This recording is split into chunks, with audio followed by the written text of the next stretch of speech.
السلام علیکم ورحمت الله وبرکاتہ. نننی ویډیو زمونږه د رشتو د بندش په باره کې ده. ډیر خلک مونږ ته کالو کې یاره قاری صاحب او زمونږ رشتې نه کېږي، مونږ ته څه عمل وښایه. نن هم زما سره ډیرو خلکو رابطه وکړه چې یاره قاري صاحب زمونږ عمرونه روان دي، په مخ کې روان دي، خو زمونږ رشته نه کېږي، قاري صاحب څه عمل راته وښایه. یقینا درته یم زه ډېر زیات نن خفه شوم او زړه کې مې همدا رال چې یاره که زما د وجې د یو انسان زندګي بدله شي او دغه بندش ته ختم شي او د دوی په صحیح ځایونو کې رشتې وشي او ښکلې زندګي تېرېږي، نو انشاءالله چې دغه خلک به مونږ ته دعاګانې کوي. نو یقینا ډېر بهترین عمل دی او ډیر آسان عمل دی. څوک چې دا عمل وکي الله جل شانه به د رشتې چې هر څنګه رکاوټونه دي، که بندش دی، سحر دی، جادو دی، هر قسم مسله چې ده، ان شاء الله د الله په حکم سره چې دغه بندش په مکمل ختم شي، د دوی رشتې به په بهترینو ځایونو کې وشي. یو دا خبره. دویم نمبر، که د کاروبار هم بندش وي، بعضې ما ته خلک کالو کې قاري صاحب زما دکان مخکې ډېر زیات چلیدو، एकदम ډاون شو، एकदم په ځای ودرېدو، اوس ما ته هغه شته سامانونه، هغه شته مالونه ما ته خلک راواپس کوي. یاره قاري صاحب څه عمل راته وښایه. نو د هغې دپاره هم دا ډېر بهترین عمل دی، ځکه دا بندش نن سبا کوي هم خلک، سحر، جادو، تعویزات، دا شیونه خلک کوي، په دې پالتي شیزونو پسې ګرځي که نه، چې یو انسان زمانه مخکې ترقي ونه کړي، بس د ده دا خېټې پړسېږي، دا زړه شلېږي چې وګوره که نه هغه پلانکې خو ډېر زیات مخکې شو، مالداره شو، داسې شو، هغه څه شو. دا زمونږ پښتنو او زمونږ مسلمانان داسې چلونه کوي.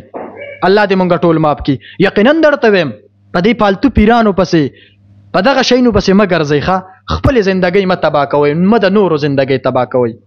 نو که څوک هم وایي چې زمونږ بندش دی، څه مسله ده، په رشتو کې څه بندش دی یا دغه شان په کاروبار کې څه بندش دی، د هغه به موږ څنګه لرې کوو، د هغې طریقه څه ده. نو هغې ډېر بهترین او ډېر اسانه طریقه ده. هغه عمل څه دی، هغه ډېر آسان دی، خو د هغې نه مخکې صرف یو خبره کول غواړم چې د خپلو منځونو خیال ساتئ جي، ځکه بېلمازه سړي باندې به دا شی نه راځي که نه، دغه نحوست هغه په دې بېلمازه خلکو راځي. نو انشاءالله چې څوک منځ کوي هلته به یو څیز هم څه نه وایي. او که د چا بندش وي رشتو کې یا دغه شان کاروبارونو کې بندش وي یا نوره داسې څه مسله وي، د هغې د ختمېدو دپاره یو بهترین عمل دی. عمل څه دی؟ هغه ډېر آسان دی. د سحر د مونځ نه بعد به یو پیره صورت مزمل ووې او د هغې نه بعد به 3 پیرې هغه 4 قل صورتونه نه دي، قل یا ایها الکافرون، قل هو الله احد، قل اعوذ برب الفلق، قل اعوذ برب الناس. دا 4 صورتونه به 3 پیرې ووایي. څو پیرې؟ 3 پیرې. اول صورت مزمل، بیا 4 قل صورتونه 3 پیرې، د هغې نه بعد به 11 پیرې یعنی 11 مرتبه به آیت الکرسی ووي. څو مرتبه؟ 11 مرتبه به آیت الکرسی ووي. د هغې نه بعد به دا عمل چې کله کې که نه، د دې نه به مخکې 11 پیرې درود شریف وي، درود ابراهیمی. اللهم صل على محمد وعلى آل محمد كما صليت على ابراهيم وعلى آل ابراهيم انك حميد مجيد. اللهم بارك على محمد وعلى آل محمد كما باركت على ابراهيم وعلى آل ابراهيم انك حميد مجيد.